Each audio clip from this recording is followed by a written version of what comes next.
What's up everybody? My name is Joey and today I'm showing you part 1 of my entire video game collection as of January 1st, 2022. And there will be a total of 3 parts because otherwise a single video would be too long.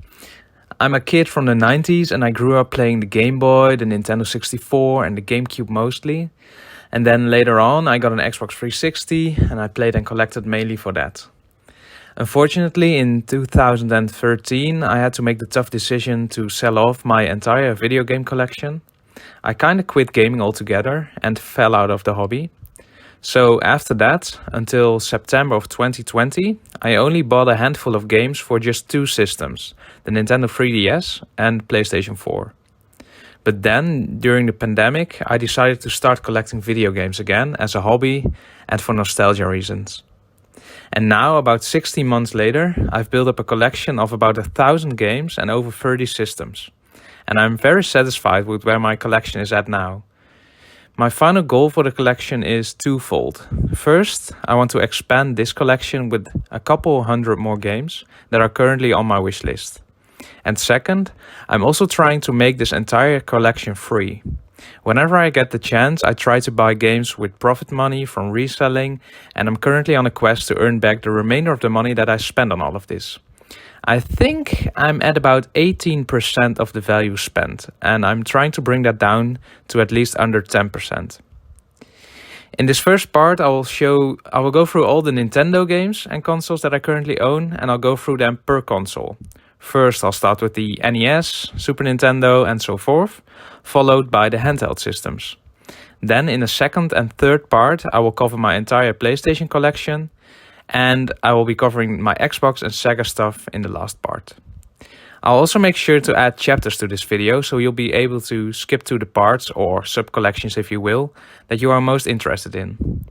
Finally, I'd like to add that I'm always on the lookout for game recommendations across all systems from the 8-bit era to the PS5. If you think there's a game missing in my collection, be sure to let me know so I can check it out. And besides collecting all this stuff, it just brings me so much joy to learn about the games, their history, the impact that they had on the industry when they came out, and the memories people have playing them. Along the way, with the games that I have played from these, I'll share some personal memories I have with them. But to be honest, the large majority of the games that I own, I haven't gotten around to playing yet. The way I see it, I'm 28 years old now, I have about 60 years left to play all these, so I'm gonna tick them off one by one. So without further ado, I hope you will sit back, relax, and stay around for a bit while I talk about my game collection. Alright, so the first sub-collection that I'll be showing off is my NES Collection, Nintendo Entertainment System. Now, most of these games actually came out before I was even born, so honestly I haven't played a lot of them. But over the last year I came across one large batch of games, I think like 20 or even more games, and I got them practically for free. And so I've researched a lot on NES games and which ones I wanted to have and which ones were collectible. Because I believe that the NES, I mean, it started it all right for Nintendo. So I believe that having an NES collection is very cool, and I'll just show you my games. There's not too many, but yeah, it's what I have for now. And I do plan on trying them all out, and there are some classics here, I think. So the first game is Alpha Mission.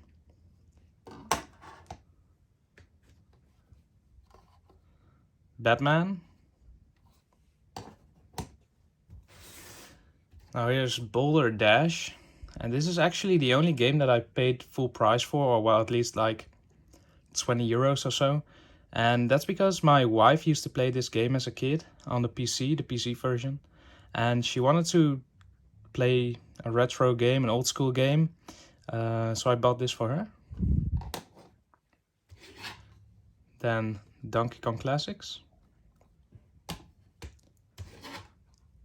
Double Dragon 2, Dr. Mario. Now I've played a bit of this. I really like this game. It's nice and simple fun. Here's DuckTales.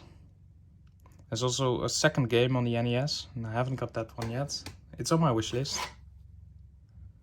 Excite Bike,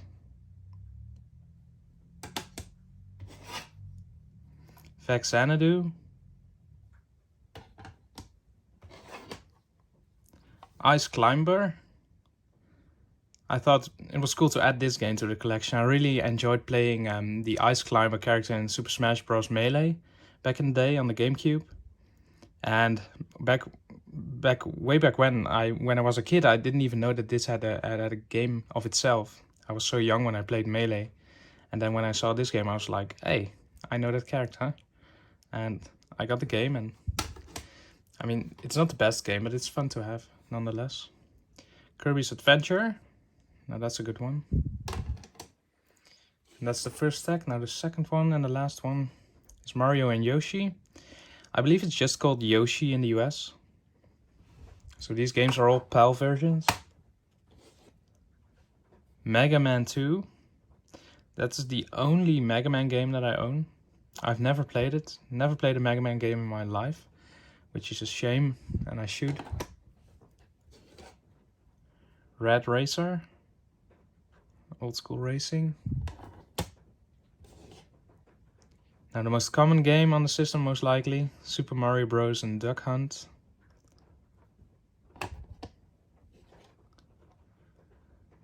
Teenage Mutant Ninja Turtles, the first one.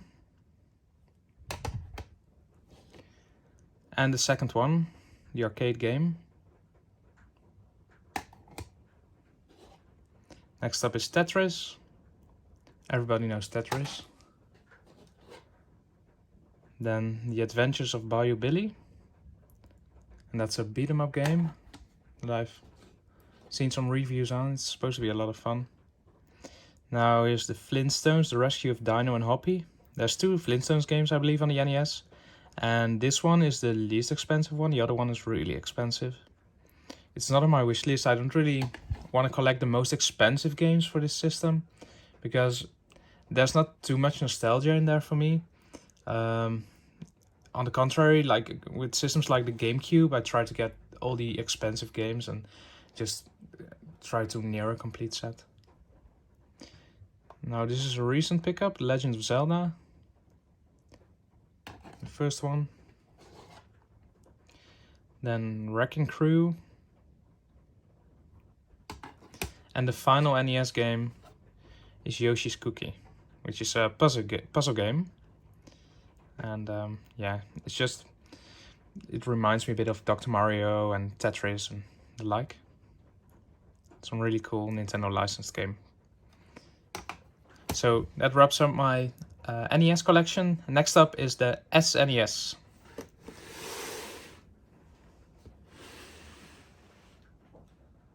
So the first SNES game that I have, and I don't have too many, but yeah, like I said, I started with the N64.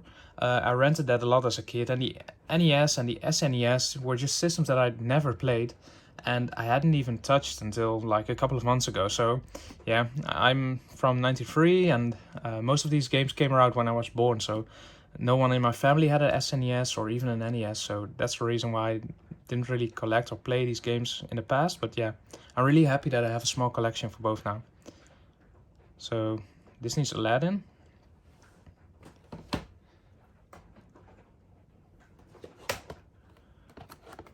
That's the other way around. Daffy Duck, The Marvin Missions.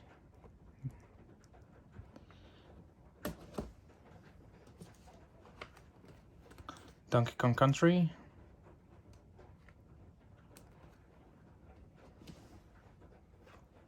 Then loose game, Donkey Kong Country 2.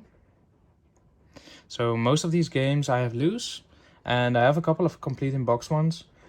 From Nintendo 64 onwards, I try to complete CIB only, but for these earlier systems, NES, SNES, I try to get them the best way I can, and if it's cartridge only, that's fine for me. And I try to upgrade along the way. For NES, not so much. I don't have a single complete game, but yeah, for the SNES I have a couple. Next up, Earthworm Jim. So it looks like a really cool game. I really want to try this someday. It's high up on my SNES wish to playlist, if you can call it that. Then next, Illusion of Time. That's a really cool RPG. And it's actually called Illusion of Gaia in the States.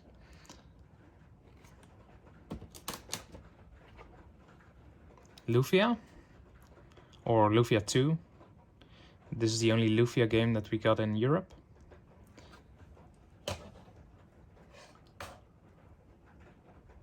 Next up is Mickey Mania.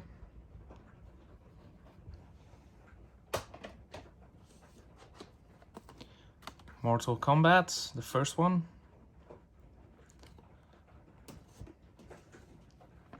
Then Mortal Kombat 3. I'm trying to look for the second one, but yeah. It has to get on my path, or in my way for a cheap price. Mystic Quest Legend. So this is basically a Final Fantasy game, but yeah, more of a spin-off, if I'm not mistaken. I skip a game, I believe. The Lion King.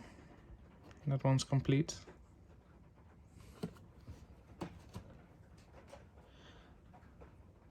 Starwing or Star Fox. And it's funny how these PAL region names differ from the US ones. Now here's the game that came with my system bundle. It's Super Mario All-Stars, including Super Mario World. So these are 4 or maybe even 5 games. It's the first 3 Super Mario Bros. Games, and then Super Mario World. It might have Super Mario 2 Lost Levels as well, I'm not sure.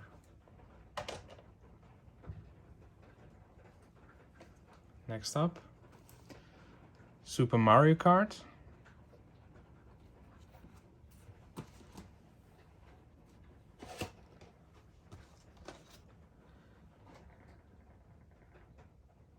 Then the Jungle Book. Now I played this on PC as a kid, and the games are quite similar, but I really wanted to have this game just like the Lion King. And next up is the Smurfs, or the Smurfen in my native language. Now I have 2 more games left for the SNES. The Legend of Zelda: A Link to the Past. Now this is a classic and I'm happy to have it. I got it at a great price, like 10 euros or so. And the final game, The Magical Quest starring Mickey Mouse. So many Disney licensed games. But yeah, back in the day, if you're not familiar with SNES games, there were so many 3D platformers, like your typical Mario games and the games that were inspired by that. And many of them were licensed by Nintendo, or they were Disney games that came out on Nintendo systems, and they were also released on the Sega Genesis or Sega Mega Drive in Europe. But yeah, some really cool, fun action platformers. Fun games. So that wraps up my SNES collection, and I'll just put them in the frame one more time. There's the boxes, some more loose cards. And this is just becoming a little bit of a mess, so I'll just clean this up and move on to the Nintendo 64. So when it comes to the Nintendo 64, I believe I can definitely say it's one of my favorite systems to collect for. These boxes just look incredible. The systems are in so many colors. And I actually have the Pikachu edition, the only one that came out in Europe. There's also an orange one that came out in Japan, and a different color blue one, I believe, in the States as well. But this is mine, and what I did, as you can see, this set actually comes with a Pikachu controller or Pokemon controller that is blue on the top side and yellow on the bottom side. So the set originally comes with 1 controller included, and what I did was over the last year I tried to collect more of these controllers. I bought several sets of these Nintendo Pikachu systems. I kept the Pikachu controller and sold off the system with a gray controller and with some games. And yeah, by reselling, I try to minimize the price that I would have to pay for the Pikachu controller.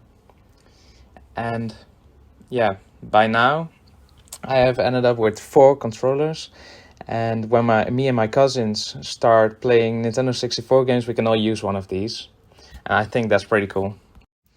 But it also kind of makes me feel bad that some people, free people now have a Pikachu Nintendo 64 system without the original controller. But yeah, it is what it is. So, onto the games then. I actually have 5 loose games for this system. And I'll get them out of the way first. So, the first loose game that I'll show is Kirby 64, the Crystal Shards. And I remember playing this at a classmate when I was 10 or 11 years old. And it took me quite a while to find a copy of this. I wanted to get it complete in box, but it's kind of getting ridiculously pricey these days. And I picked up the cartridge just to have it, and I'll upgrade in the future. So the second one is a recent pickup. It's Mischief Makers. Now here's Paper Mario, and the sticker is a bit beat up, but I got it for like 50 euros, so that's like a third of the price it's going for. And I plan on upgrading to a complete in-box copy of this game as well, because I believe it's one of the best games for the system. But yeah, I have my copy, and that's the most important thing, to be able to play them. Next is Snowboard Kids, which is a game I picked up yesterday, along with Mischief Makers and the next game, which is Wave Race 64. And like I said, I'll get these complete in box one day. Move these out of the way and go to my complete in box games. First one, Banjo-Kazooie. I played this, and I'm really a fan of Banjo-Kazooie. If you couldn't tell, I have his amiibo and also a big statue that can hold a controller, or that's actually holding my Chrono Trigger copy for the Nintendo DS. But yeah, Banjo-Kazooie, great game. Now, can't have Kazooie with Banjo-Tooie. That's the second game, the sequel, also by Rare, which is one of the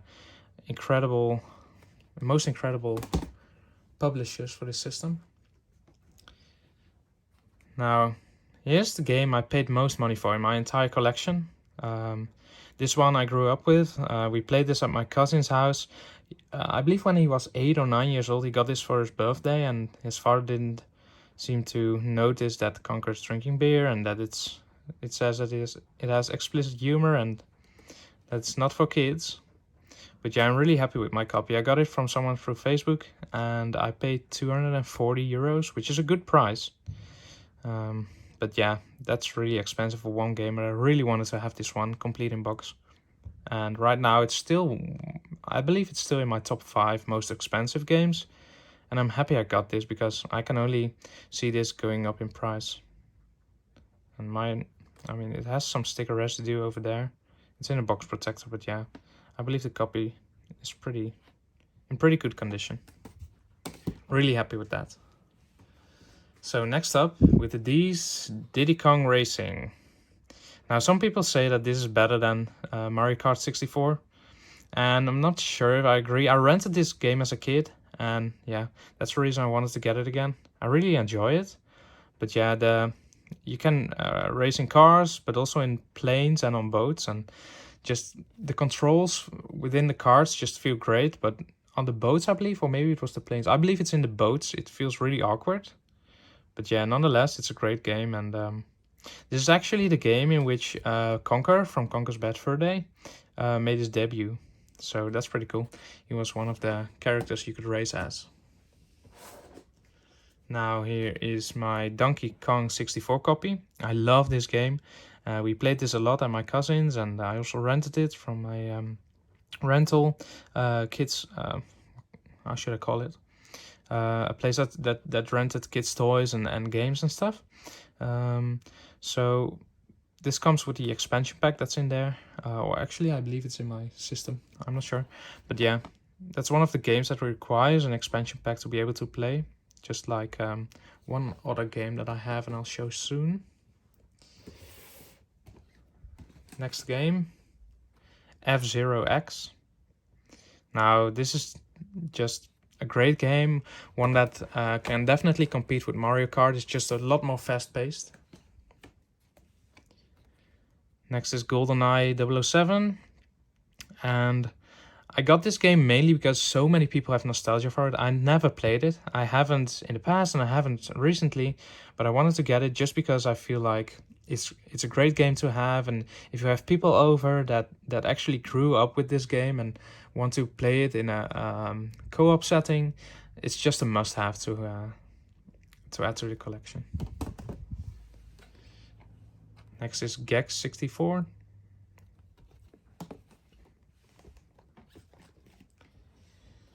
And Mario Party. Some boxes are just a bit roughened up, but yeah, I'm just happy to have them complete. They're all with manuals and inlays and just all the booklets.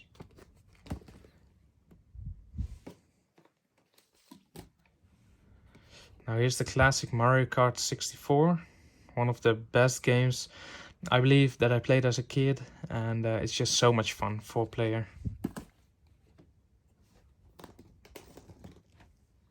Here is Mickey Speedway USA, which is just basically a Mario Kart knockoff, but I remember playing this as a kid at the same place that I played Kirby at. One of my classmates had a Nintendo 64 and he actually had the Pikachu one back in the day, and that's probably the reason why I wanted to get it. And we played Kirby, like I said, also Pokemon Stadium and Mickey Speedway USA a lot.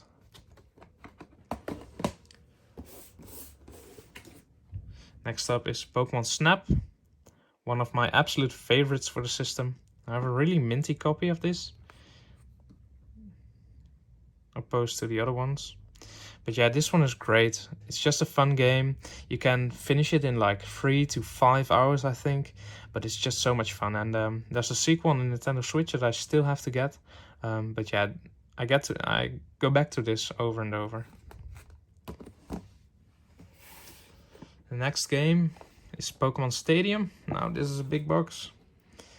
As you can see, it comes with a transfer pack that you can use to play the original Pokemon games on your Nintendo 64 with. And well, this has a story mode, or actually you just do battles and you can even transfer your Pokemon into the game and use them. I mean, the ones that you played with on your Game Boy, you can use them in this game. But what we used to do back when I was a kid was just play the mini games. They are just so much fun. I'll have to shove these aside for a second. I've got one more stack. Now here's a heavy hitter. That's Pokemon Stadium 2. And it's basically just an upgraded version of the first one with Generation 2 Pokemon. Now probably my favorite game. I know it's a cliche, but Super Mario 64 is just so good. I'm used to the controls. That's usually the thing that throws people off. But yeah, it's just so good. And I played the Switch version as well. Yeah, it's just countless hours of fun, and I can beat this game in a couple of days. Super Smash Bros. It's the first iteration. Played this a lot as a kid as well. And it laid the groundwork for all the other Smash games that came after it. And yeah, most characters that are in here still function the same nowadays. And it's just so cool that this evolved as much as it did, with so many new characters in the newest version on the Switch. Next up is The Legend of Zelda: Ocarina of Time. Honestly, I haven't played this. Well, perhaps for 2 or 3 hours, but I haven't finished it. And I do plan to, because it's supposed to be one of the best games ever made.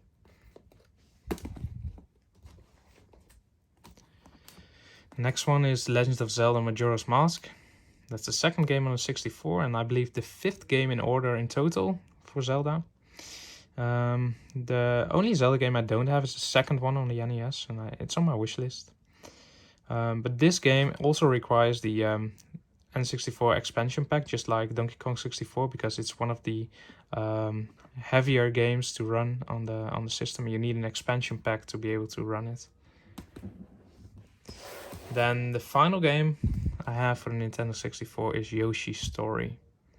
So this is just your really cutesy, kid-friendly 2D platformer, and you throw eggs, and yeah, it's just so much fun to play as Yoshi.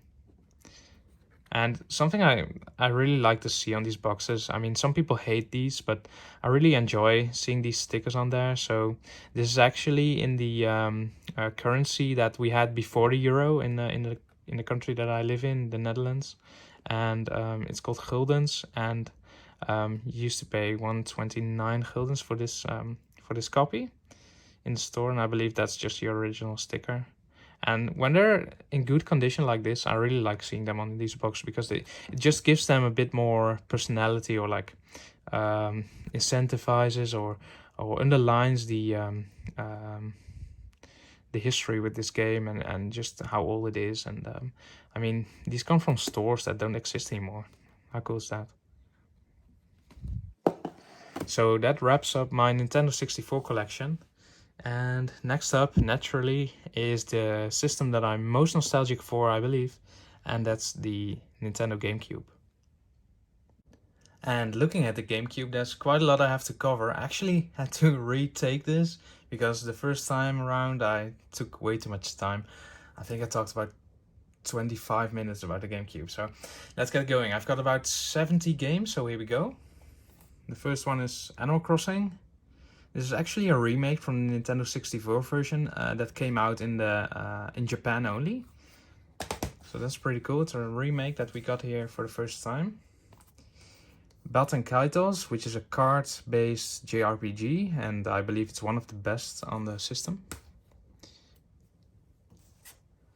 Next up is Beach Spikers, Virtual Beach Volleyball. So it doesn't look like a very good game, but it's actually really fun with friends. Just an arcadey sports title. Then Crazy Taxi, talking about arcade games. This came out on the Dreamcast originally, but I don't have one, and I'm just happy that I got one on the GameCube instead. Next up is one of the heavy hitters on the GameCube, Chibi Robo. It's a game that Scott DeWalls talks about a lot, and I believe that he's responsible for the increase in price over the last years. It's crazy expensive right now.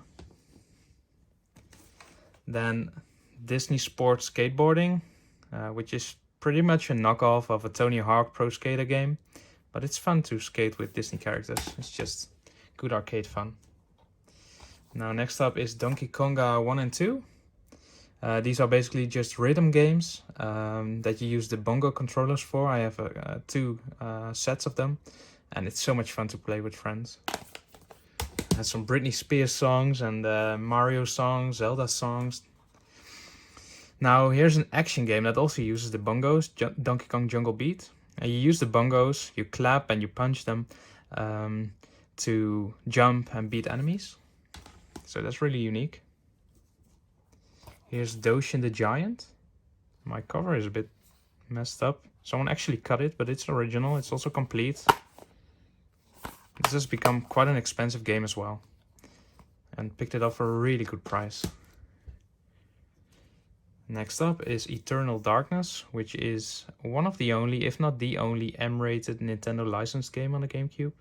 It's pretty unique in that way. And then there is Final Fantasy Crystal Chronicles. This one received quite mixed reviews. But yeah, I'm a big Final Fantasy fan, so I had to get it.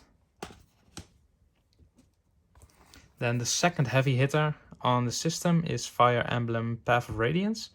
Many people believe this is the best, if not one of the best, Fire Emblem games that came out. It's very expensive, like I said, and yeah, it's just your typical strategy RPG.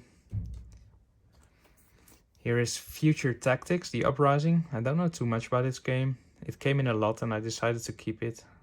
Added it for free, so that's always good. Then F-Zero GX, another pretty expensive game. I played it once and it's really cool. It can definitely match the Mario Kart titles. It's just way faster and the graphics are pretty good. Then over here we have this large Game Boy player. This is actually an accessory for the GameCube that you can use to play Game Boy games on, or use the GameCube to play Game Boy games. And yeah, I believe it's still one of the best ways to play Game Boy games on your TV these days. And yeah, these can get quite expensive, especially with the big box and the manual and stuff. Then I'll bundle these. Here we have the first 4 Harry Potter games, and the only ones that came out on the GameCube, or at least the mainline Harry Potter games. That's about to fall, so I'll just do it this way. Yeah, so I just picked these up for a couple of euros each. The first one is actually quite expensive, like 40 euros or so. Yeah, and got that for a great price, I believe for just 1 or 2 euros. Yeah, great games, just so nostalgic to me. Now, next up, one more Harry Potter game. That's WK's Werkbal, or in English, Quidditch World Cup. Picked it up for 9 euros, but I used profit money for that, so this one was free as well. Then, one of 2 Player's Choice games in my collection. I try to pick up the regular ones always, but yeah, sometimes you just stumble across them for free or just a couple of euros, and you just keep them until you upgrade. At least that's what I do. So this is Harvest Moon. I haven't ever tried a Harvest Moon game, but yeah, it looks cozy fun. Ikaruga, which is a shoot 'em up, a vertical shoot 'em up, and it's supposed to be really hard. I want to try this game sometime. Yeah, it's just an awesome game, it looks like. Next is James Bond Nightfire, one of my most nostalgic games. And yeah, it's just like GoldenEye on the N64. Great co-op game. Story is also pretty cool, and so many memories with this one. And I recently came back to that, and the controls are just not that good by today's standards. Here's Legends of Wrestling, which is the only wrestling game that I have. And yeah, I'm not too big of a fan of the genre, but this one was fun when I was a kid and just playing with friends and my brother. Luigi's Mansion, launch title. Perhaps the first game that I had with my GameCube back in the day, and it was too hard for me as a kid. I'm currently playing Luigi's Mansion 3. Here's Mario Golf. Just good fun with friends, 1 or 2 hours, and then you're done. Now, perhaps my favorite game on the system is Mario Kart Double Dash. And I have another copy that I'll come to in a second, but yeah, this is just my regular copy. So much fun. 2 players in 1 kart. Great. So I'll try this again. There's Mario Party 4, 5, 6, and 7. Yeah, what can I say about these? Just great Mario games. Just like most Mario games on the GameCube, become really expensive, especially Mario Party 7. And even if you have it in a big box, it's becoming even more pricier. It comes in a big box originally, just like the Game Boy player, this size about. And yeah, it comes with a microphone that is used for some mini games in Mario Party 7. 6 as well has a big box version. Then Mario Power Tennis, just like golf. Great game, played this. I believe I rented this a lot as a kid. Then Mario Smash Football, definitely top 3 games for me. It's quite simplistic, but it's just a lot of fun and a great party game. So much fun. Even if you're not a fan of football or soccer, it's just so much fun to play with friends. Now here's another quite expensive title that I just found in a lot someday and added for free. That's such a good feeling when that happens. Metal Gear Solid The Twin Snakes, which is a remake of the first one on the PlayStation 1. Now, another series, Metroid Prime 1 and 2. Great games. I want to get back to the first one sometime in the near future. And here's Pac-Man World, just your typical 3D platformer. Great fun for a couple of hours. Another heavy hitter is Paper Mario The Thousand Year Door. This is the sequel to the Nintendo 64 version that I have, and many people believe that this is the best one, or perhaps the first one, but yeah, after this, the series kind of goes downwards on a slippery slope, and I believe the Switch version is actually pretty decent, but nothing comes close to these games. Here is Phantasy Star Online Episode 1 and 2 and 3. Haven't played these. I want to get into these. Back in the day, you could actually play this online. And yeah, many people don't even know that you can play GameCube games online. But yeah, it has the adapter for it. And of course, it's offline nowadays. Now, let me just move this over a little bit because we need more room. We have arrived at the piece. So here's Pikmin. Like I said, the second Player's Choice copy that I have. I'm looking to upgrade this one, and great game. I want to get the second one too. I have the third one on the Wii U, but the second one is pretty expensive on the GameCube. I believe it's going for like 60, maybe 65 euros, and I hope to pick it up sometime for a bit cheaper. Now here's a birthday gift that I received last year, Pokemon Colosseum. And yeah, this is not your mainline Pokemon game, but a great game nonetheless. You play with Espeon and Umbreon mostly, and you try to cure Pokemon by capturing them, these shadow Pokemon. And this actually comes with the Colosseum memory card. Just like Animal Crossing down there, that one has a special memory card as well, which it fills entirely. An entire memory card for Animal Crossing. That's crazy. Now, Pokemon XD Gale of Darkness. Unfortunately, I don't have the manual for this. These are just generic manuals. But the disc is in pretty good condition, and I picked this up for free. Actually, I traded some Pokemon cards for it, I believe, which I just added to my collection earlier for free. So that's a very expensive title, and I'm happy to have it. Now, another series is Resident Evil on the GameCube. I own 3 copies out of 5 or 6. Resident Evil 0, 1 and 4. Yeah, what can I say about these? I'm too scared to play them, honestly. I'm not a big horror fan, but I still believe Resident Evil games are must-haves for your collection. Skies of Arcadia. Great RPG. Originally came out on the Dreamcast, then was re-released as like a deluxe edition on the GameCube. JRPGs are just my favorite genre. Next series is Sonic Adventure. So we've got Sonic Adventure DX, Director's Cut, and Sonic Adventure 2 Battle.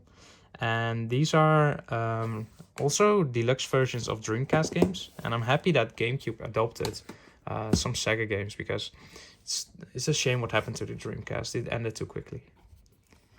So here's Soul Calibur.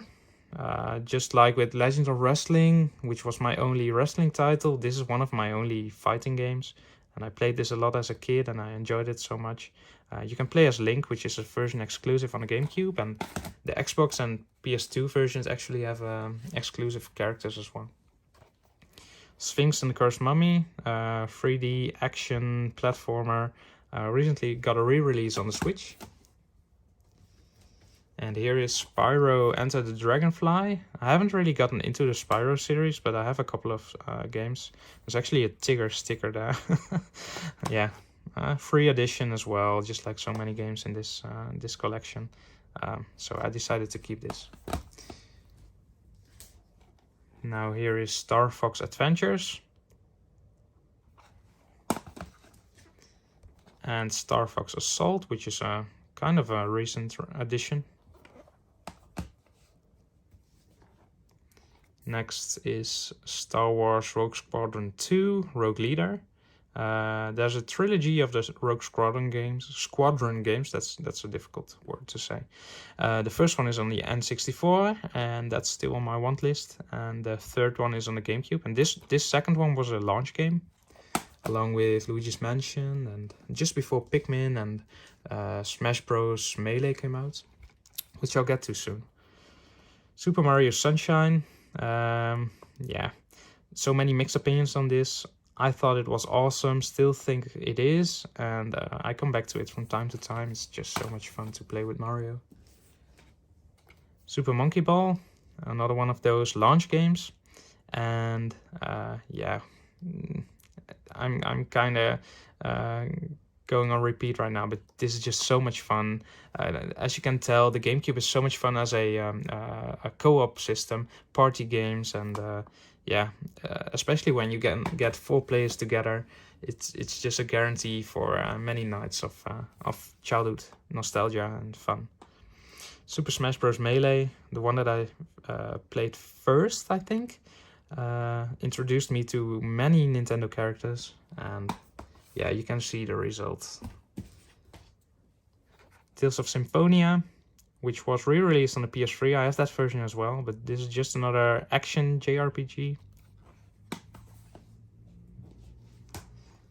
Then Legend of Zelda: The Wind Waker, limited edition, which comes with the Zelda Ocarina of Time and Master Quest. So that's pretty cool to have Ocarina of Time as well on the GameCube. Then The Legend of Zelda Twilight Princess. Pretty expensive game nowadays, and I think they are going to remake this on the Nintendo Switch. Perhaps the Wind Waker as well. That's something I heard.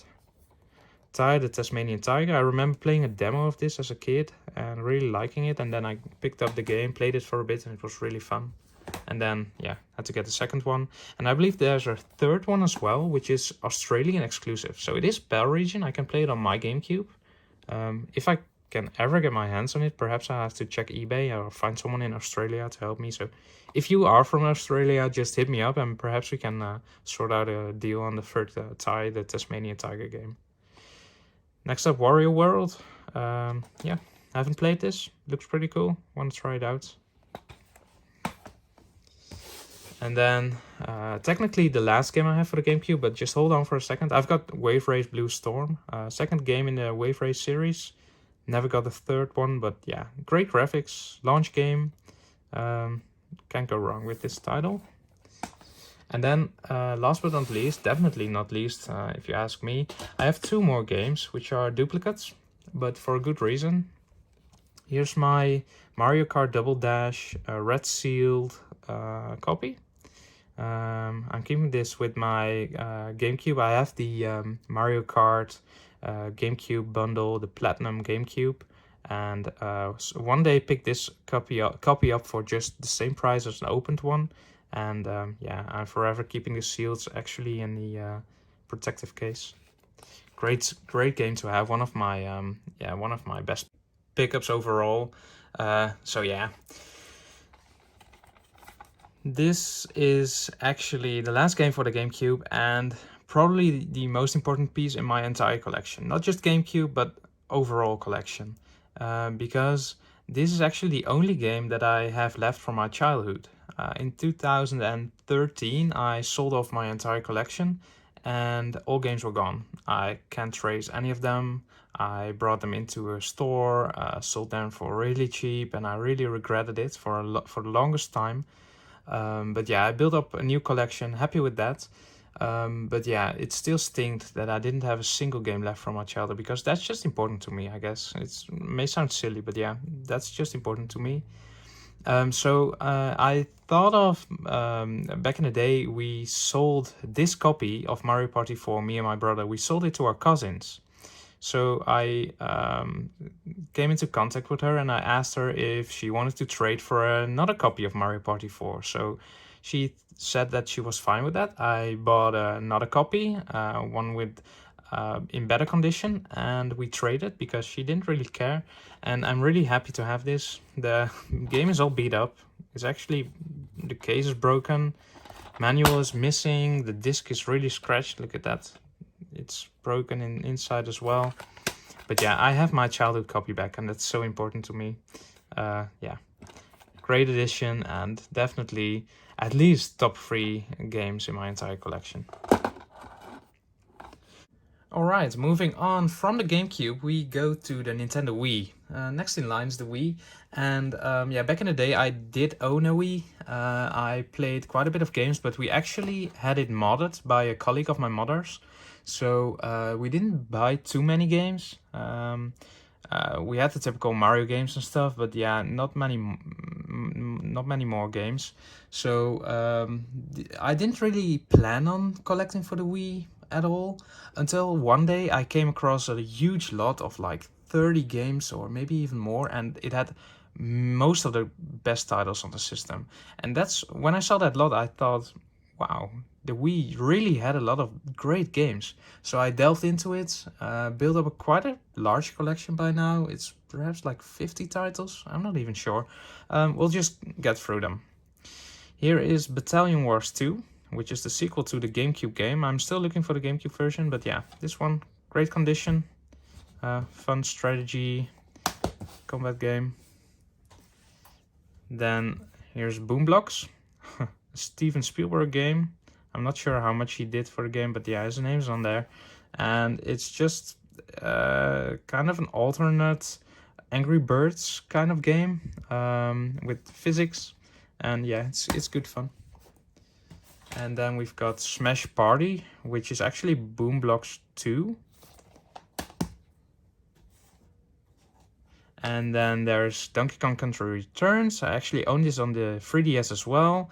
But yeah, I'm not sure which version is better. I would say the Wii version, but yeah, I have both. Which doesn't happen too often with games. I try to get one of each. Here's my sealed copy of Dragon Quest Swords. Very controversial game. Many people think it's horrible. The worst Dragon Quest game. But yeah, I picked up a sealed copy with just a rip in the seal for €5 or something, so that was cool to add. And here's Drawn to Life, another €2 pickup. Looked fun, didn't play it, not sure if I ever will. And GoldenEye 007, same thing really. So as you can see, the Wii also has some titles that I'm not too nostalgic about. I don't want to play too bad, but yeah, most of these were just free editions. You can pick up a Wii with a lot of games really cheap and then resell them, and leftover games just left picking. Here's another Harvest Moon game, Magical Melody. And here's Kirby's Adventure for the Wii. This one has a French cover, which I don't really speak French, but yeah, it says that it has 4 games, I believe. It's a pretty expensive Wii title. Wii titles don't get as expensive as the GameCube ones, but yeah, some are going upwards of 40, 50 euros. Link's Crossbow Training. Yeah, fun game for 1 hour, but then you're done. Mad World, really aggressive, graphic, bloody game. And we got a couple of those on the Wii. I'll have a few more in a bit. Mario and Sonic at the Olympic Games. You can pick this up for really cheap and just have some fun mini games. This one is the Olympic Games London 2012 with a cool yellow case. Don't see that too often. And the Olympic Winter Games. Now next up, one of my favorite titles on the system naturally is Mario Kart Wii. I have one of the steering wheels as well and played this a lot when I was a teen. Went over to family and just played this for hours and hours. Here's Mario Party 8. And the Mario Party games for every system are really pricey. This one goes for €20 or so, which is not too bad, but yeah, it's quite pricey, and I believe it's one of the better new gen Mario Party games. Played that a lot too back in the day. And here's Mario Party 9, a game that I never had way back then, but yeah, really expensive one nowadays, and I picked it up in the large lot that I told you about in the beginning. And here is Mario Strikers Charged Football, the sequel to the GameCube one. Haven't played this, but yeah, if it's as good as the GameCube one, I can't wait to play it. And here's a sealed copy of Metroid Other M. And Metroid Prime 3, Corruption. Not sealed, but yeah, it's complete. All my Wii games are complete, I believe. Here's Michael Jackson The Experience, another free pickup that I decided to keep. it looked like fun. It's just a dancing game with the Wii modes, and I like his music, so decided to keep it. May get rid of it in the future, but yeah, you never know. If I need space, I know what to sell. Here's Mario Power Tennis, a duplicate copy of the GameCube, but this one has the new play controls, so with the motion controls. And the same goes for Pikmin. People think that these Pikmin games, I also have the second one on the Wii, are the best ones that you can get. Still, I do want the second Pikmin game for the GameCube, just because I like having it in the collection. But yeah, great games. And these have to be resurfaced, these discs, unfortunately. But yeah, I believe they still work. New Super Mario Bros. Wii. One of the games that we emulated when we were younger, me and my brother. And yeah, so much fun, awesome. Laid the groundwork for more new Super Mario Bros. Games, and I kind of think they overdid it, but this one was good. Knight's Journey of Dreams, my most recent Wii pickup. Got it at a pawn store for like €5 or so. Sequel to the Knights into Dreams, or what's it called, on the Sega Saturn. Here is No More Heroes. Recently also got a re-release on the Switch, which is a trend with these Nintendo games. And here's Pokemon Battle Revolution. So this is basically a follow-up of your Pokemon Stadium, Colosseum. I haven't played this. I remember seeing it in stores when I was a kid, but yeah, never really emulated it or played it. And here's Poke Park Wii, Pikachu's Adventure. There's a second game of this as well that I'm looking for, but yeah, it's pricey, so I want to get it for cheaper than it's listed most of the time. Another copy of Resident Evil 4, the Wii edition, and this one you can play with motion control, so I thought it would be a good addition next to the GameCube one. And Resident Evil, The Umbrella Chronicles. Don't know too much about that one. Samba de Amigo, port of the Dreamcast game. And it's sealed. Here is Sonic Unleashed, which also released on the PS2. But yeah, I think the Wii version is better. I'm not sure though. SpongeBob's True for Square.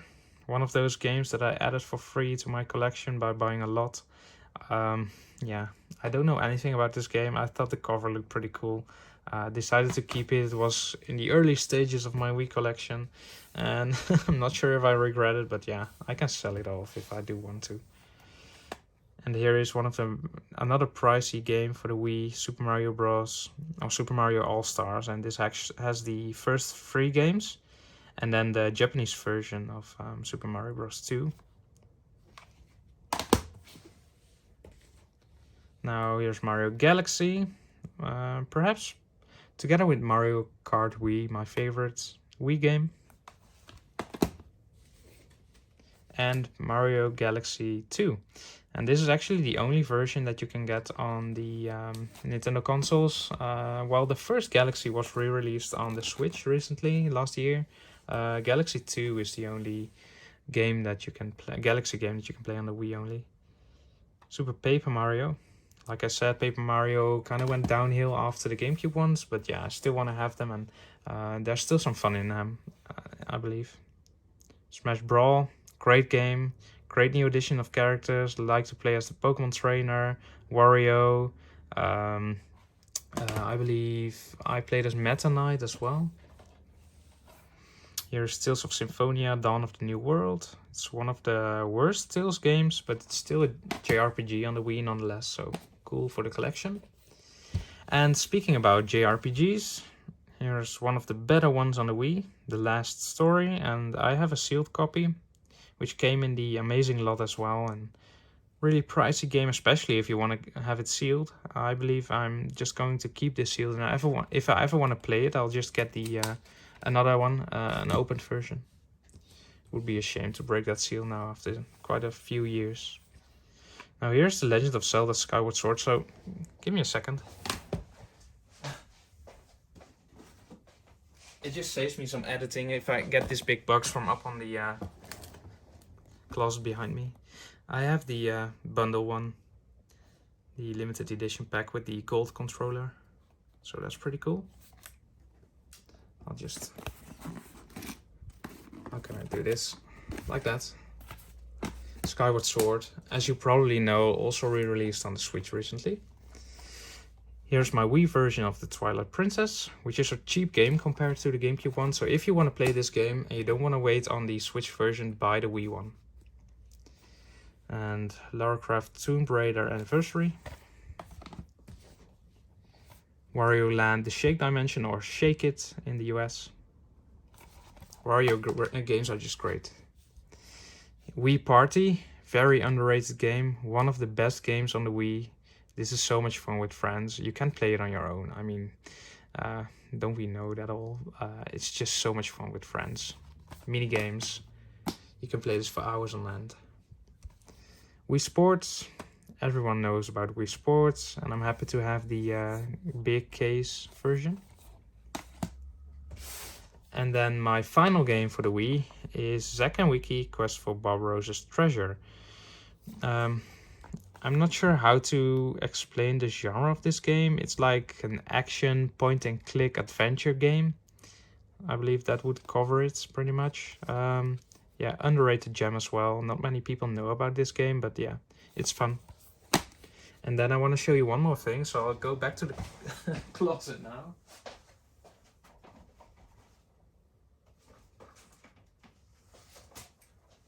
I probably should have prepared this a bit better, but yeah. Here we are.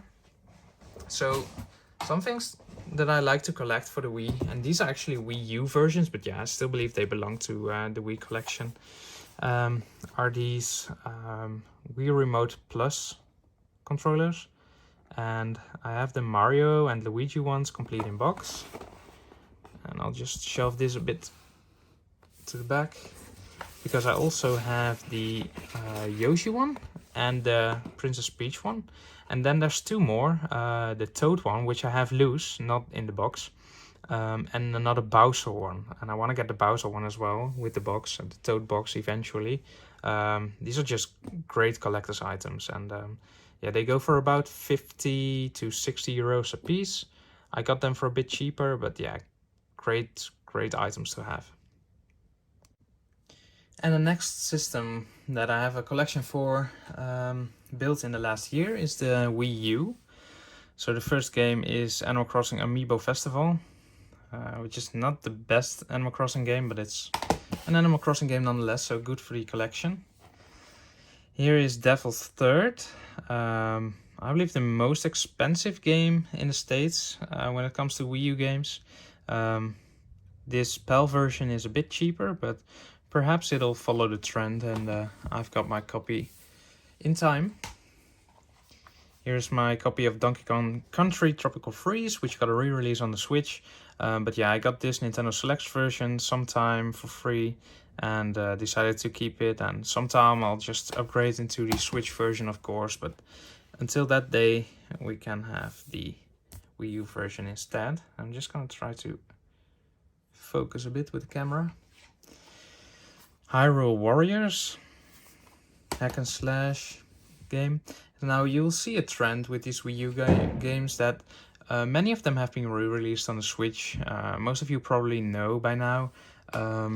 So what I try to do is whenever they have a release for the Switch, I try to get the Switch version.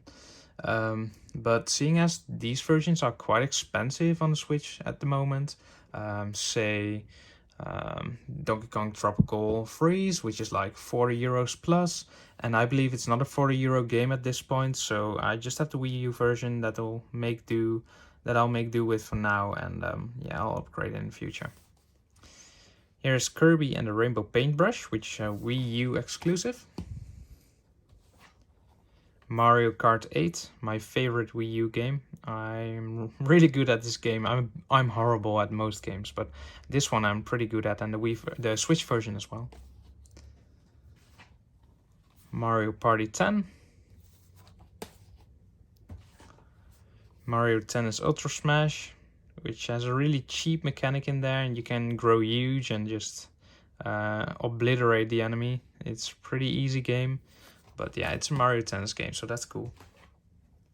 New Super Mario Bros. U, which is used to be an exclusive title, but this one was ported to the Switch. Yeah, that's kind of strange because it's called New Super Mario Bros. U, and then it was New Super Mario Bros. U Deluxe or something on the Switch. Then here's Nintendo Land, one of the best exclusives for the Wii U, and I don't believe they will ever bring this to the Switch. So that is worth buying a Wii U for if you get a Wii U for cheap.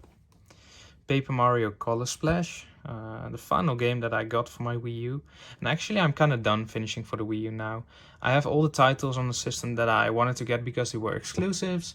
And then I have some copies that also came out on the Switch, like Donkey Kong, Hyrule Warriors, Mario Kart 8, which are just cool to have in a collection and didn't cost me too much money.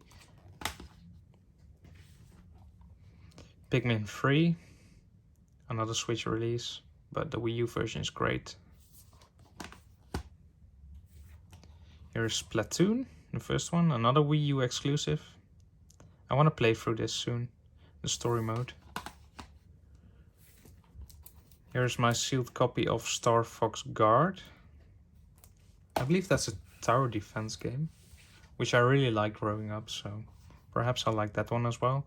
And there's Star Fox Zero. These came as a bundle. I don't have the original packaging of the bundle, but yeah, 2 games. Star Fox Zero is actually considered pretty horrible, but I believe that if you can get used to the controls, it's not too bad. Super Mario 3D World, great version of the game. Got the Switch version as well. Super Mario Maker, another yellow case, just like one of the Wii games, the Mario and Sonic game. And I actually have the book bundle of this game. I try not to get too many of the limited editions or the big box editions because they take up so much space and they don't really fit the row on the shelves. Super Smash Bros. For Wii U. Played this quite a bit when it came out. I was one of those people that got a Wii U on release and bought games as they came out, and I couldn't wait to get more games, but then it kind of ran dry. We didn't get any more games, so Smash Bros. And Mario Party 10 and Mario Kart 8 were basically the 3 games that I played a lot, and then not much else back in the day. The Legend of Zelda Breath of the Wild. Yeah, I suppose many of you don't know that this game actually came out on the Switch at the same time as on the Wii U. Here's my copy of The Legend of Zelda Wind Waker. Now I do have the Nintendo Wii U Wind Waker edition, which comes with the gold gamepad, and it's pretty cool to have a physical copy as well. The Legend of Zelda Twilight Princess HD. So this is the third version of Twilight Princess that I own. Xenoblade Chronicles X. I've got an Australian copy. I don't know how this ended up over here in the Netherlands and Europe, but yeah, great series. Recently played the first one on the Switch, the definitive edition of the first Xenoblade, and really loved it. It was such a good game. Yoshi's Woolly World. Another one that is exclusive to the Wii U. There's a slightly different version on the 3DS that you can get, but this one is exclusive to the Wii U, didn't come out on the Switch. And then my final game for the Wii U is Zombie U, which came bundled with my original Wii U back in the day. Got a Pro Controller with that set as well. Was too scared to play through this all the way, but perhaps I'll give it another go in a couple of months after I go through the backlog a bit more. So that wraps up my Wii U collection already, and we'll move on to the final Nintendo home console collection that I have, the Switch. So we'll just move this out of the way and go on with the Switch collection. The first game I have is Child of Light and Valiant Hearts. Child of Light I've played on the PS4, and it's a great game, co-op game, adventure game. You can finish it in like 8 hours or so, but it's so much fun. The graphics are great. And then Valiant Hearts I haven't played, but it looks fun. It's set in the First World War, I believe. Well, that's your definition of fun, you have a problem, I guess. But yeah, it's just a cool game and historic value to it, I believe. Let's just display it like that. Here's my sealed copy of Collection of Mana, which comes with 3 games on it. Final Fantasy Adventure or Mystic Quest, then Secret of Mana and Trials of Mana. And Trials of Mana is an SNES game that only came out in Japan. It was also re-released on the PS4, but that was a remaster, so it was 3D and way upgraded. So the original version, Trials of Mana, that's actually only on this card in the West. Now here's my copy of Final Fantasy X and X-2, which is sealed as well. And it's a bummer that this version actually has the second game on download code. The first game is the only one that's on the physical card. I believe the Japanese version of this game actually has both games on the cards. That's just so crazy to me. Why do they do that? I mean, I know it's cheaper to produce the smaller cartridges or that have smaller storage capacity, but it's just so weird that they do this thing differently in Europe than compared to Japan. Final Fantasy XII, another remake from the original PS2 game. But yeah, I'm a really big Final Fantasy fan, so I have to have these. Luigi's Mansion 3, I recently started playing this. It was a birthday present. And so far it's pretty cool. Mario Kart 8 Deluxe, my favorite game for the system. So much fun. I put hundreds of hours in the Wii U version and then another 100 in the Switch version. I didn't really get around to playing this game online as much as I wanted, because I was, like I said, it's just one of the only games that I got really good at, Mario Party 8. So it's fun to play online competitively, but yeah, I'm just not one for sitting at the on the couch and playing competitive games for hours and hours on end anymore. I just enjoy my story games and arcade games, action games for a couple of hours and then move on to the next game. Here's Mario Party Superstars, a recent release, which I got from birthday money as well. Actually added 4 Switch games to my collection as a result of my birthday, so that's what birthdays are for, right? Octopath Traveler, which was a gift from my wife. I haven't gotten around to playing this, but it's just a game that's totally in my alley. JRPG with great graphic style. Pokemon Mystery Dungeon Rescue Team DX, which is a remake of the GBA and Nintendo DS versions. It's still sealed, haven't gotten around to playing it yet. Too many games, too little time, let's say. Here is Pokemon Shield, played this for 200 hours, hunted shinies, played the main game, the expansion packs. Yeah, great experience, not the best Pokemon game, but yeah, whenever we get a new Pokemon game, I get excited. Here is Cinemura EX, which is a shoot 'em up. And I actually have the digital copy of this, of the digital game. I picked that up for like €1, and so I'm keeping this sealed. Next is Super Mario 3D All-Stars. Picked this up on release. These were supposed to be really limited, so I was really happy that I finally got my copy after waiting in line. Great games on there, Super Mario 64, Sunshine, Galaxy, already touched on those in this video. But yeah, then the entire world found out that these weren't so limited after all. So that's a bummer, but yeah, what can I say? Mario games shouldn't be limited, they are so good, everyone should be able to play them. Just like Super Mario 3D World, which was a great game as well. I finished this last year, it was one of the 25 games that I finished last year. And the Bowser's Fury edition, which is a short side game, was even better than the first one, the main game. It was so good. Another game that I finished this year last year was Super Smash Bros. Ultimate.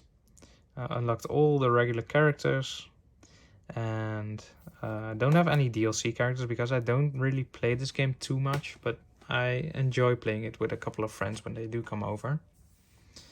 And finally, my last Switch game is Xenoblade Chronicles Definitive Edition. Like I said, I finished this recently. Great game. Was another birthday present for my wife, and I booted it up the day after my birthday, and just finished it within 2 or 3 weeks. It's a 60-hour game, but the story is so good. The graphics. This was actually a Wii game originally. The graphics have been upgraded so much, and I believe it came out 2 years ago, 1.5 by now. And you can definitely tell it's a new gen game. So if you are into JRPGs and you haven't played this, you should put it at your priority list. So those are my Switch games. And that wraps up the Nintendo home consoles. Not too many Switch games. I want to get some more. But yeah, these are really expensive and they are hard to come by in lots. So it's kind of hard to add them for little money. You have to pay quite a bit for each and every single game.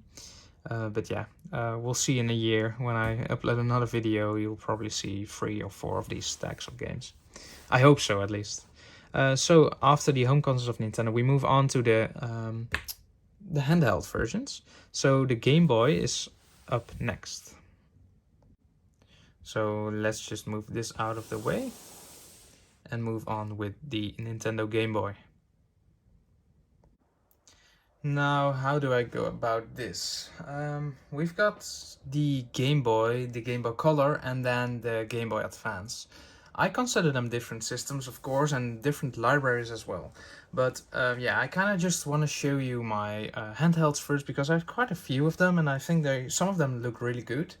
And then I just want to go through my Pokemon games that kind of belong to these different Game Boy models. And after doing that, I will go through the original Game Boy ones, then the color ones, and then finally the Advance games. So like I said, I'll start off with my systems. I actually have 2 original Game Boys. This one is really yellow, but it does work, and this one doesn't work. So perhaps I'll be able to swap around the cases, or how do you call it? From them and play this one. So I'll put those over there. And here is my yellow Game Boy Pocket. And you can see me there, hi. My Game Boy Pocket.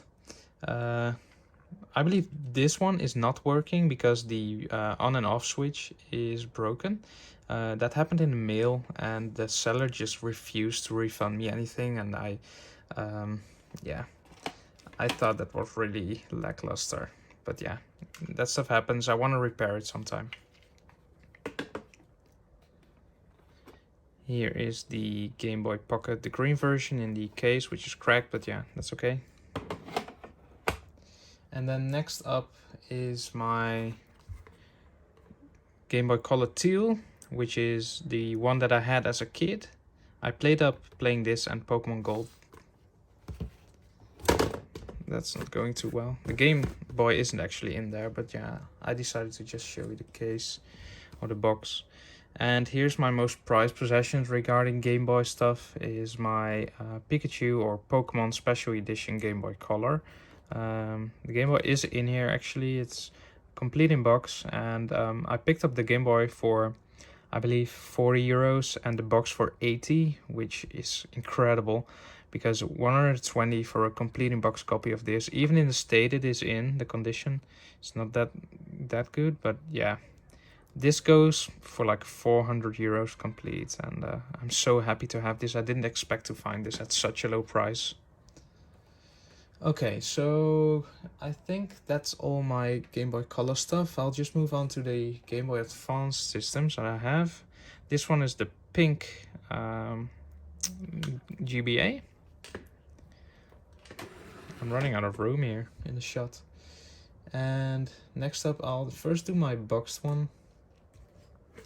Here's the boxed Platinum Game Boy Advance. This is actually the one that I had as a kid after I had the teal color version. So it went from color teal then to this one. Yeah, great to have this complete as well. And then the last regular Game Boy Advance that I have is this Celebi one, which is a yeah, limited edition, limited to the Pokemon Center in Japan, and yeah, it's in immaculate condition, as you can probably tell if it will focus. Yeah, I mean, there's nothing much going on with this system, and yeah, I believe this is one of the most expensive Game Boy Advances. Unfortunately, I don't have the box for it, but yeah, that doesn't really matter. This one just looks so good, and it's original. Put that over there. And then finally, here is my complete in box Game Boy Advance SP with some dust on it. Yeah, the 000 model, so 101, which is the best model. I actually have the system here. If you do have a Game Boy Advance SP and you want to know the difference between the two types of models, there's actually a model number over here which says AGS 101. Then there's also the AGS 001 version, which is the inferior version to this. So this one, 101, is the better one.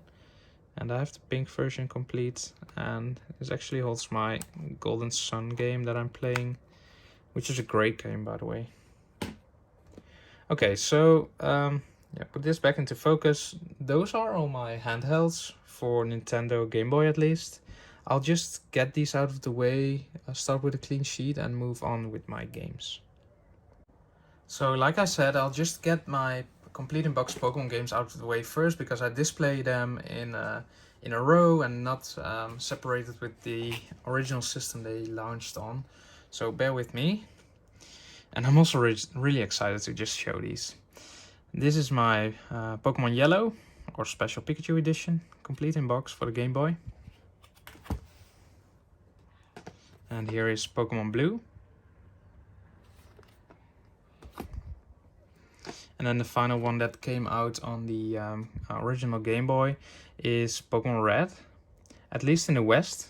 And I'm saying that because I also have the Japanese Pokemon Green version that came out in Japan only, complete in box as well. And that's the only Japanese Pokemon game that I own. Now for the Game Boy Color, there is Pokemon Gold, and unfortunately this is not my childhood copy, but I did grow up playing Pokemon Gold first. I believe it's the first game I ever played myself, or at least owned myself, together with the teal Game Boy Color. So words can describe how nostalgic I feel about this game, and how happy I am that I own it nowadays. And then you can't have Gold without Pokemon Silver. Also complete. All these games are complete except for the one that is coming next, which is Pokemon Crystal, the only mainline Pokemon game, at least up until the Wii. Well, that's not mainline, excuse me. At least until the 3DS, I have all the Pokemon games complete in box except for Pokemon Crystal, which happens to be the most expensive one, of course. Put that over there. And then we can move on to the Game Boy Advance games. First off is Pokemon Ruby, Pokemon Sapphire, and Pokemon Emerald, another really expensive one, and these just shot up in price.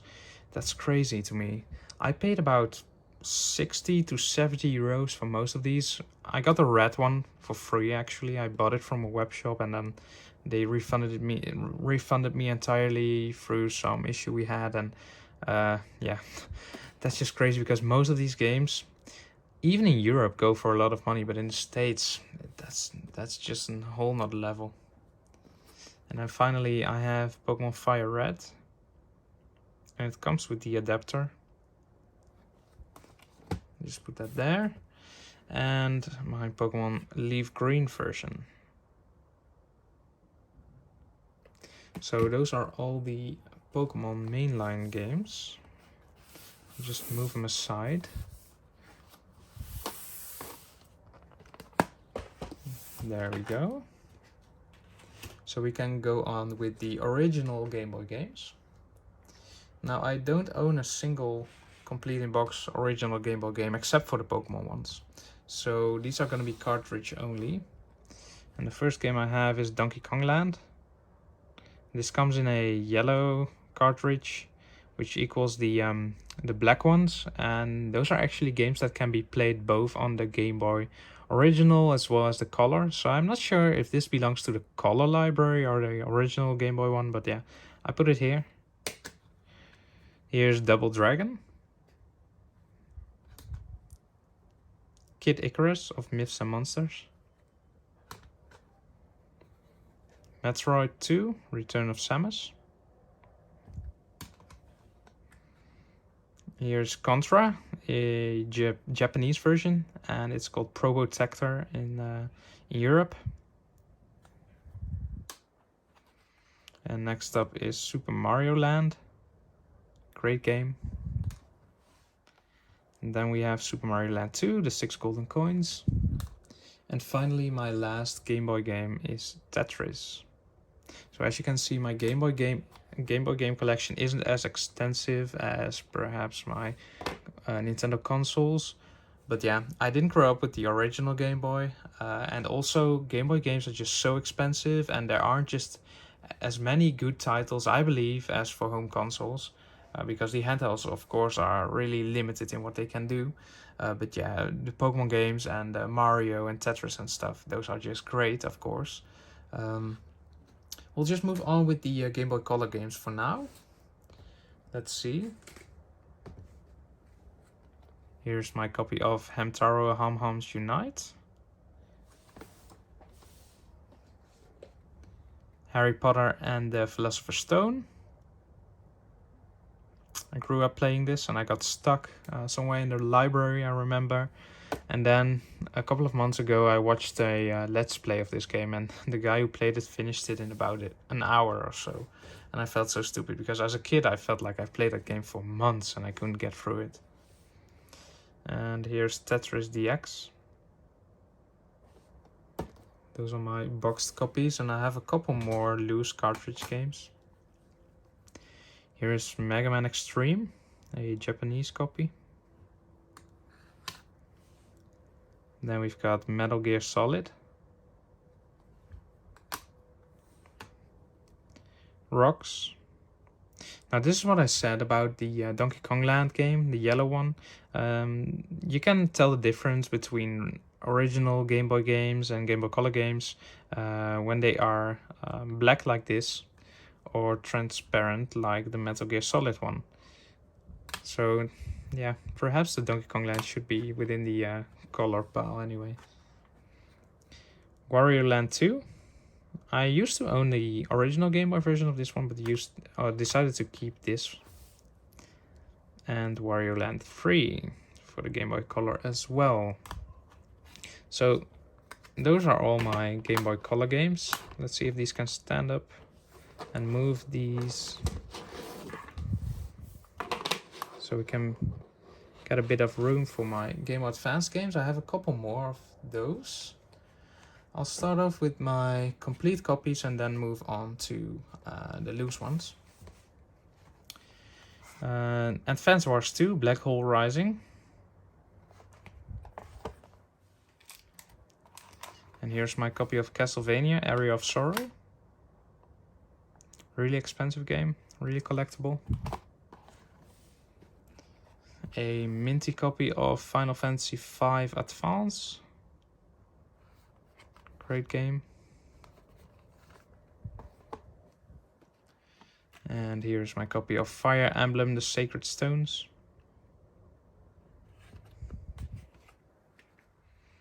Now there's Golden Sun, which I'm playing right now. Great JRPG. And then Golden Sun, The Lost Age, with an ugly sticker on it. I hope to upgrade this version as well in the future, but yeah. It's just so cool to have these game boxes. Most of the Game Boy boxes just go for way much more than the loose copies. I mean, as an example, when you look at the Pokemon Game Boy games, Leaf Green, loose copy is about 30 euros, while the complete in-box one is about 150. So the box goes for about 4 times as much as the loose game.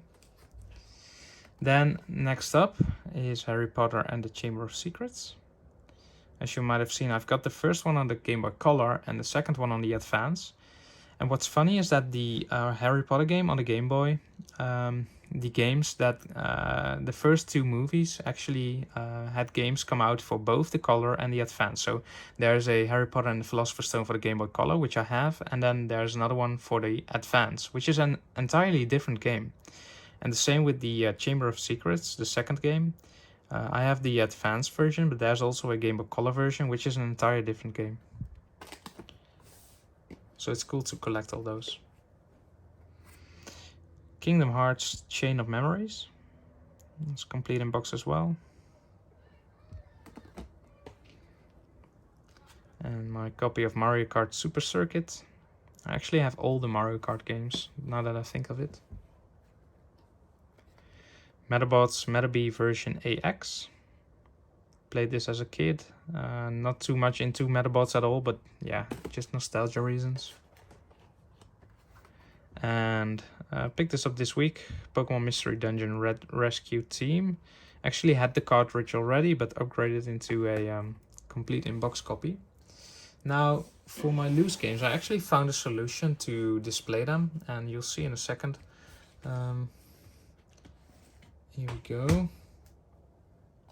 So instead of just displaying them like that, because that looks ugly, I decided to put them into these Nintendo DS covers or cases. So this is Hamtaro Ham Ham Heartbreak, one of my childhood games. It's really fun. And you print the cover, and then it's great in on the shelf. Let's see if I can make a new stack over here. You can't see it too much, but yeah. I hope you'll forgive me for that. Here's the other version of Metabots, Roku Show.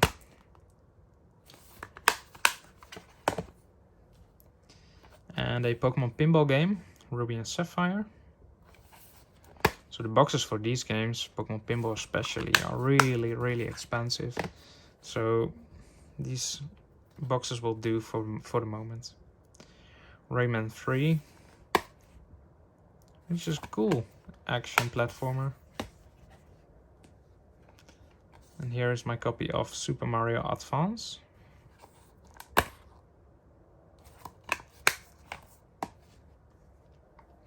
And Super Mario 3, not Super Mario 3D World, it's Super Mario World, Super Mario Advance 2.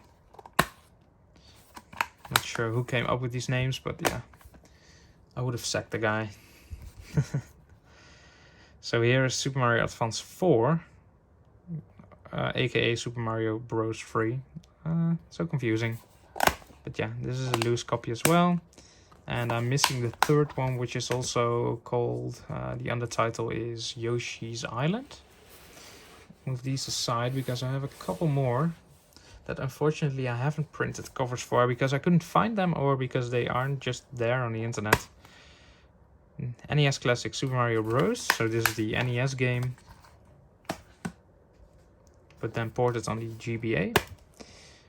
Pac-Man. You can actually see them through here, so I don't have to open them. There's Donkey Kong. And the Wario Land 4. And then the final game that I have loose for the GBA is Breath of Fire. And I do want to show this because this is a great game. And I can't wait to actually add the next games in the series to my collection. So that wraps up my Game Boy collection, and next up is the Nintendo DS. And as we move on to the Nintendo DS, I have to say, first and foremost, I didn't grow up playing the DS. Back in the day, I used to have a GameCube, then went on to Wii, Xbox 360, and PS4. So those were the only systems I had back in the day. But the DS has an amazing library, so many good games, but also so very expensive. I've accumulated a little bit of a collection, like 30 games, maybe 40, but I'm looking to expand on that. I believe the Nintendo DS is one of the best libraries. Well, they also have put out so many bad games for this system. There are just so many gems. So the first one I have isn't actually a game, but since we're going by alphabetical order, I'll start with this. It's the 100 Classic Book Collection, and it has, yeah, it's just basically an ebook with works from Shakespeare, Dickens, Austen, and more. And yeah, I picked this up for €2 or so, and I thought that was really cool. I'm a big reader. Now, next one is Anno Create a New World. I believe this is not the best title, but it came in a lot, and like I've said many times before, I just tend to keep the games that interest me, that I want to try out, and if I don't really like them, I just get rid of them. Now, this is a game I will never get rid of. Castlevania Dawn of Sorrow. Kind of a funny story how I got this one. I actually found the loose game for cheap. I believe it was free even in a lot. And then I found the game of the box complete with manuals and stuff for like €10 or maybe 15. So that's the entire price I paid for this copy, which is definitely not what it's going for nowadays. So Castlevania Dawn of Sorrow. Next up is Chrono Trigger. The most money I've spent on a single Nintendo DS game.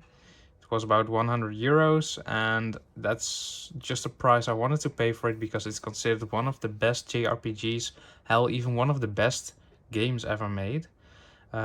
Came out in the US on so many platforms, but in Europe we only got it on a Nintendo DS. And I'm really excited to have this, and I'm looking forward to playing it. It's in my top 5 of the games I want to play next. Next up is Dragon Quest IV, The Chapters of the Chosen. Many consider this one of the best Dragon Quest games. Haven't played it, but I do look forward to playing it. Then I've got Dragon Quest IX, Sentinels of the Starry Skies. These Dragon Quest games are really expensive, especially 5 and 6 that I'm still missing. Here is Etrian Odyssey. That's the first game in the series, and it's published by Atlas, which is a developer that you'll see many games of in my collection because I feel like they make so many great games, or at least publish them then. Here's Final Fantasy III, the only Final Fantasy game I have on the DS. And next up is Kirby Power Paintbrush. Great title, uses the touchscreen a lot, like many of the DS games, of course. Next up is Mario Kart DS. Haven't played this, but I love all Mario Kart games, so I can't imagine I wouldn't like this one too. And then I have a couple of boxed games that I fit on my shelf like this, and that are actually the same like my GBA games. They have printed covers. I did put some generic DS booklets in them because I had leftovers, but yeah, this is Mario Party DS. I won't open every single one of them because I kind of want to wrap up this video because it's starting to get really long-winded otherwise. Mario vs. Donkey Kong Mini Land Mayhem. Next up with another printed cover is Metroid Prime Hunters. And this is a funny game I picked up at a thrift store. I didn't know anything about it. It just looked like something I wanted to play and try out. Natalie Brooks' Mystery at Hillcrest High. It's just your objective searching adventure game. It's a fun little, probably an indie title. New Super Mario Bros. Can't go wrong with this. This is actually the first new Super Mario Bros. They released, and this was just a way to bring back the old school Mario games with a new gravy of graphics, and it really became a big hit. So I have a couple of Pokemon games for the DS. Pokemon Diamond, and here's Pokemon Pearl, and of course Pokemon Platinum, which is a great game. I finished this last year and I really enjoyed it. I didn't imagine I would like it this much. I pretty much skipped Gen 3 until Gen 6. And then when I came back to this, that's when I fell in love with the older generations again. Now here's my copy of Pokemon Heart Gold. And I've also got the Soul Silver version. Now something I forgot to get from the shelf. bear with me, are these big boxes I have for them. Hard gold and soul silver. These come with poke walkers, which are accessories. As you can see, it's sort of like a mini game that you can do with this game to get additional Pokemon in the game. And these are in great condition. I got both of these for free, just by reselling, buying a lot, selling some stuff, ending up with without spending anything at all. And that's just so awesome for these Pokemon games, because these get really expensive, especially the ones with the cardboard boxes that people throw out. Pokemon Black version. And here is Pokemon White version. And then of course you can't have the first ones without the second one, so Black 2.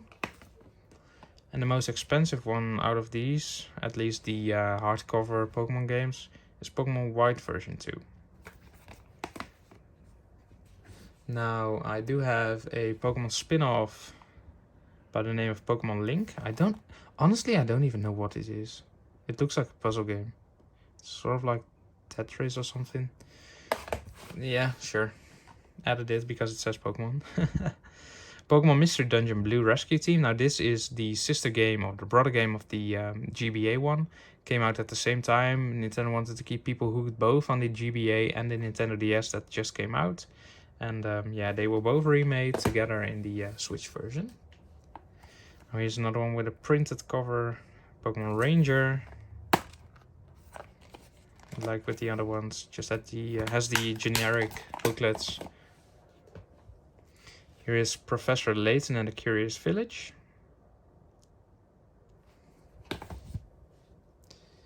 And Professor Layton and Pandora's Box. These are the only Layton games that I have, but I do want to get the other ones.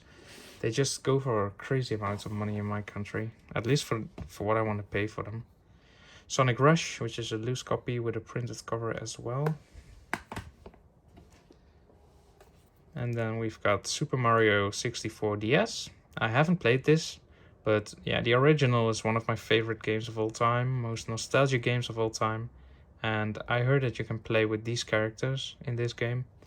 And yeah, it would be cool to try it out someday. And here is The Legend of Zelda Phantom Hourglass.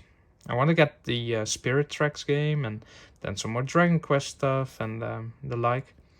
But yeah, for now I feel kind of happy with my DS collection where it is as of now. And I just have 4 more loose cartridge games. I'll show them one by one. This is Harry Potter and the Goblet of Fire. Then the second one that I have is Harry Potter and the Order of the Phoenix. I'm not sure how good these Harry Potter games are. The GameCube versions as well as the Game Boy versions are great, but the DS versions, I don't know. I feel like perhaps they've gone into the 3D kind of genre too much. Now this is, I believe, the most expensive mystery dungeon game, Explorers of Sky. This came in a lot sometime, and I found it, and then I looked it up. I didn't know too much about it. Found out that it's crazy expensive, even the loose copy. And Super Monkey Ball Touch and Roll. And the reason I don't have these in covers, just like Metroid or Pokemon Ranger, is because I couldn't find the covers for the appropriate sizes and stuff online. So perhaps in the future, but even better would be if I could find a complete box copy for them. So that wraps up my Nintendo DS collection. I will move on to the last Nintendo section, and that's the Nintendo 3DS. So we'll just move these out of the way, because we need the space for my 3DS collection. Honestly, that one is a bit bigger than the DS one. There we go, and these as well. Let's see, I hope I didn't forget anything, like with the Wii and the DS. So here is my 3DS collection. First I'll show you some of my systems. I have this 3DS Ice White Super Mario 3D Land pack. Pretty cool, it's pretty hefty. But honestly, I'm contemplating selling this. I'm not sure if I want to keep a version of every 3DS, 2DS, etc. I did plan on doing so, but it just takes up so much space. They are not easily stackable, or it's hard to put them on a shelf. But yeah, I still think this is a very cool version to have. Great system. Yeah, so I'm not sure. Let me know what I should do about that. I can sell it for like 80 euros and get some great games for it in return. So I have to really think about what I want to do with that. Next up, I think I'll show you my 2DS systems. This is my Pokemon Red 2DS. So this comes with Pokemon Red pre-included, pre-installed. And then I've got the Pokemon Moon 2DS. So that's the one with Pokemon Moon installed, obviously. And I've got a pink 2DS coming in later today. I think I'll resell that and perhaps make a bit of money and try and get some more games with it. But yeah, the pink one, I just love pink systems. I don't know why, but they just look cool and I think they're quite unique. And here's the system that I use for my everyday playing of 3DS games, which is my new 2DS XL, the Pikachu version. And this has the pointy nose, so it's not flat on the upper side. And I just use this to play. This is actually quite an expensive version, but yeah, I think it's worth playing on because it just looks so good. It feels awesome to play games on this system. So with that out of the way, let's move on to the games as we use the last sunlight of today. As you can probably tell, it's getting a bit dark. Had to put on the light as well. So 3DS has some awesome games, and let me tell you that Animal Crossing New Leaf was one of them. I've played this so much on my 3DS. It's a great game. It's a predecessor to the Switch one that became an explosive hit and just lifted the franchise so much. But yeah, this game, if you are done playing the Switch version and you have a 3DS or you can get one for a good price, definitely try out Animal Crossing New Leaf. It's just the same game, just probably a few less features, but it's still so much fun nonetheless. Next up, Bravely Default. Now the 3DS has so many great JRPGs, and this is one of them. And you'll see that I have a couple more coming. Castlevania Lords of Shadow, Mirror of Fate. I haven't ever played a Castlevania game, I have to admit, but I do own a couple of copies, just like the Aria of Sorrow on the GBA, and these games tend to be really expensive or get really expensive over time. Here is Codename Steam. That's Strike Team eliminating the Alien Menace. Whatever. It's not the most expensive title out there. You can get it for a couple of euros, but it's all bucks, but it's fun. Here's Etrian Odyssey Untold, the Millennium Girl. If you don't know the Etrian Odyssey series, it's a roguelike dungeon crawling RPG, and you draw out a map, and it's just something that I can't really explain without showing you footage, so you'll have to look up this game if you're interested. But this is actually a remake of the first game that I had on the Nintendo DS. And yeah, it's an amazing title. I have this digitally. It goes on sale from time to time. I picked it up for 5 euros last month. And this physical copy is actually quite expensive, and I'm keeping it sealed for that reason. And as you can tell, also Atlas licensed game. Here's the same series, Etrian Odyssey 4, Legends of the Titan. Next up, Donkey Kong Country Returns 3D. So that's the 3DS version of the Wii game. Dragon Quest 7. Now this is funny. This is an Australian copy. So it's PAL, and I can use it on my PAL European DS. But what's funny is because these boxes just are slightly thinner, even though the covers that they print out are the same size, so it kind of looks weird on the shelf. You can't really tell by the way I've displayed them now, but probably this is better. You can see the artwork that actually starts here. I'm not sure why they do this, and if it's just that's something with every Australian game. I hope not. Fantasy Life, another JRPG. Here is Fire Emblem Awakening. I played this way back when I had a 3DS in 2014. Really enjoyed it. Want to get back to it. Fire Emblem Shadows of Valentia Echoes. So Awakening actually got a lot of people in the franchise, and then they pumped out so many Fire Emblems. And I have a couple for 3DS here. I believe I have 5 in total. But yeah, people say that they kind of went downhill after Awakening, because Awakening just set the bar so high. But yeah, I still think that all Fire Emblem games are great games and worth owning. Here's Fire Emblem Fate's Birthright, sealed. Fire Emblem Fate's Conquest. And Fire Emblem Warriors, which is sealed as well, and it's exclusive for the new Nintendo 3DS or 2DS. Here's Kirby Battle Royale. Kirby Planet Robobot. The most expensive Kirby game on the 3DS and considered the best one. Which kind of go hand in hand, don't they? Just move this stack aside already because I have a couple more games to go. Kirby Triple Deluxe. I need to upgrade this. Don't want to have select versions. But yeah.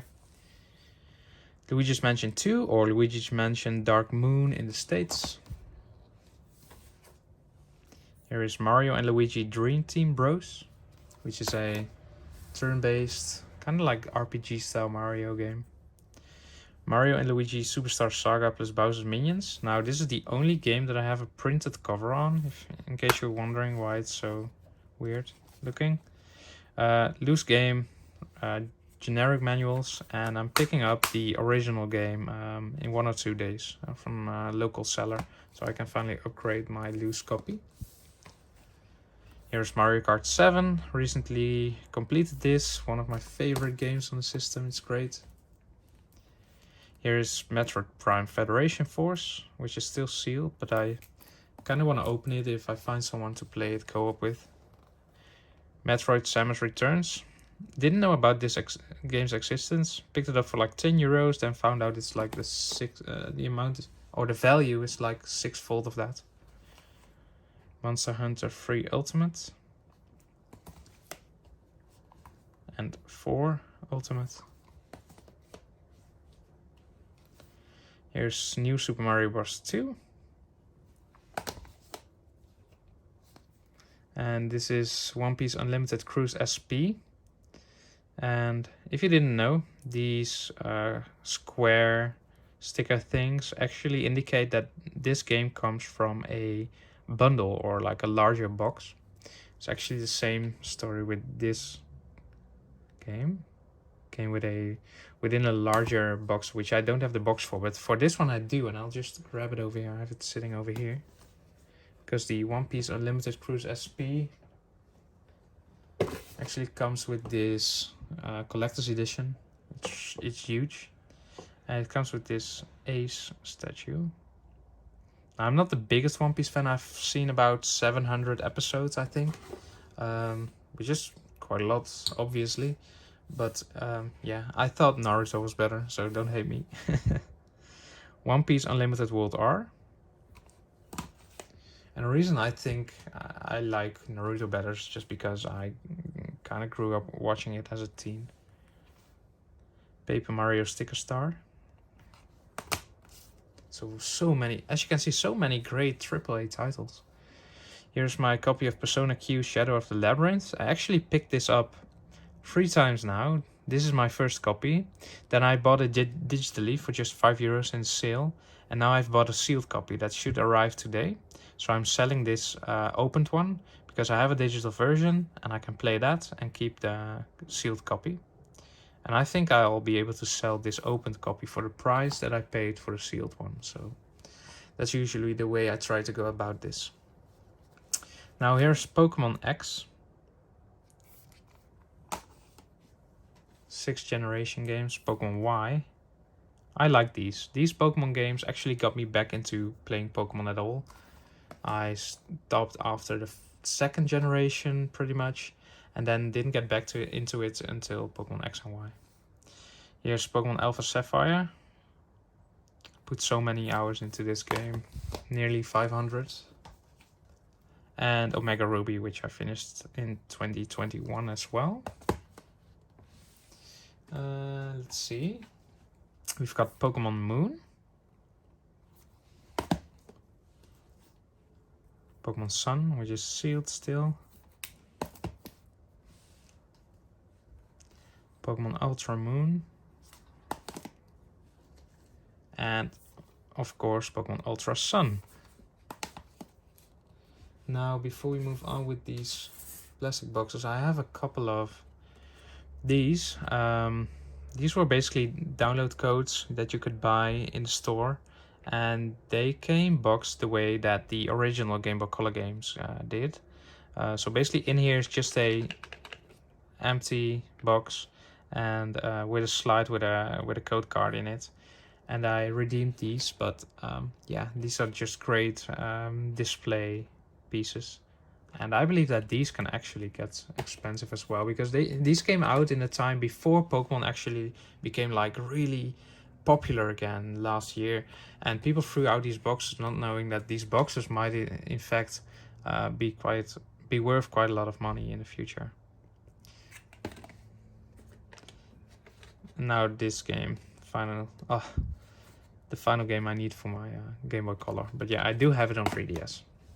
Okay, so the last stack of 3DS games. There we go. Resident Evil Revelations with a lenticular cover. Next game is Stella Deuce. No, not Stella Deuce. I'm confusing it with a PS2 game. This is Stella Glow, excuse me. Sealed copy as well. I have the downloaded version on my 3DS. Next up is Star Fox 64 3D, so it's a remake of the Star Fox game for the 64. And Super Mario 3D Land, one of my favorite games on the system, such a great game. Here's Super Mario Bros. For Nintendo 3DS, which is basically the same version as the Wii U version, but yeah, portable. Here's Tales of the Abyss. Haven't played this. Really want to get to it. Not a JRPG, of course. The Legend of Legacy. And while this was published by Atlas, this actually received pretty mediocre reviews. But I still want to try it. Next up is The Legend of Zelda Majora's Mask 3D. And as you can tell, this one has the big box sticker on it as well. And that's because I have this version.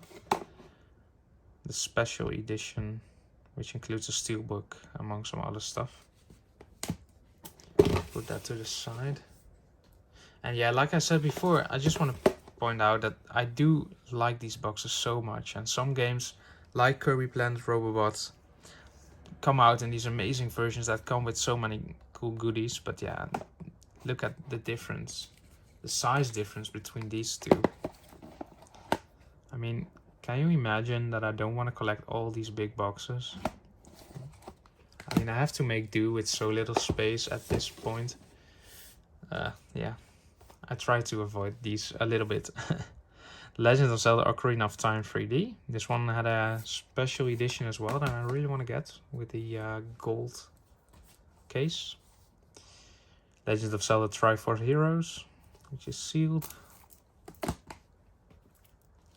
Here's Xenoblade Chronicles 3D.